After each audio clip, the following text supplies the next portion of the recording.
Welcome to Tenor Tech, where I solve the problems you didn't even know you had. You start by assembling what's essential: your Notebooklm project, a concise script, and labeled assets. Import clips and audio into the project folder so Notebooklm can index them quickly. Once done, open Notebooklm and create a new note for the video. That keeps prompts, timestamps, and edits organized. Make sure to add your script text and shot list into the note so the model understands sequence and intent. This initial structure speeds up generation and prevents duplicate work later on. You now use Notebooklm to generate scene drafts. Feed it scene instructions, target durations, and visual style cues.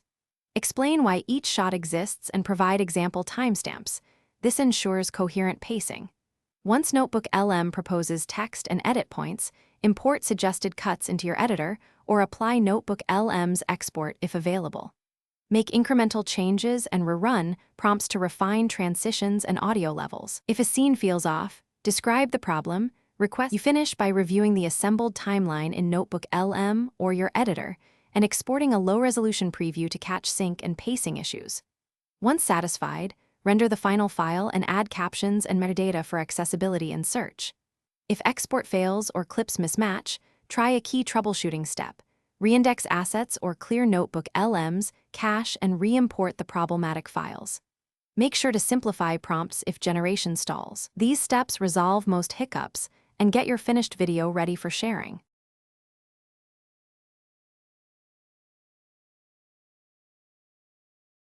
Thanks for watching. Subscribe to keep your life in tune.